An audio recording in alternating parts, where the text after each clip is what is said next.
In central Ukraine, a Russian missile struck two apartment buildings. Authorities in the Ukrainian city of Kryvyi Rih said that the strike has killed at least about 3 people and has injured 40 others. The regional governor has said that amongst those that were injured, at least 10 are said to be children. And according to officials, the rescue operations are now over. And the officials say that at least about 5 of the adults and 1 child are being treated in the hospital, and they are now said to be in critical condition.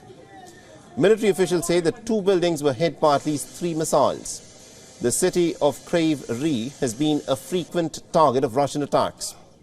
The Ukrainian President Volodymyr Zelensky is said to have been born and raised in the city. The attack on Ukraine comes just hours after it pounded targets in Russia with dozens of drones and rockets. Russian officials reported a separate fire at a major refinery. Moscow has said that it is down to over 24 drones in all. Meanwhile, Ukraine-backed armed proxy groups have said that they've launched cross-border raids.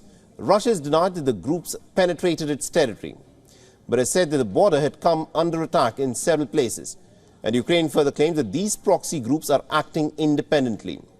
And the Russian Defense Ministry further claims that Moscow's forces have killed more than 200 soldiers. And Russia has said that its forces were able to stop the Ukrainian forces while averting a cross-border raid.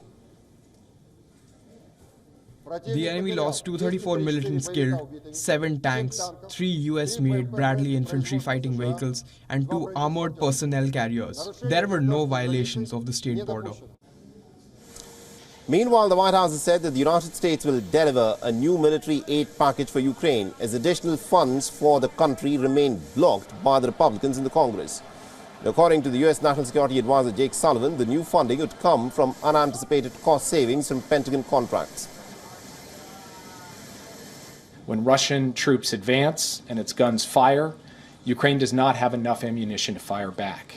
That's costing terrain, it's costing lives, and it's costing us, the United States and the NATO alliance, strategically. So today, on behalf of President Biden, I'm announcing an emergency package of security assistance of $300 million worth of weapons and equipment to address some of Ukraine's pressing needs.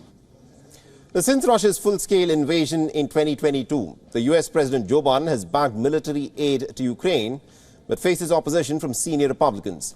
Now, the House is under pressure to pass a $95 billion national security package that includes increased aid for Ukraine and Israel, and that legislation passed the Senate by 70 to 29. However, the Republican House Speaker Mike Johnson has refused to put the aid bill up for a vote in the House.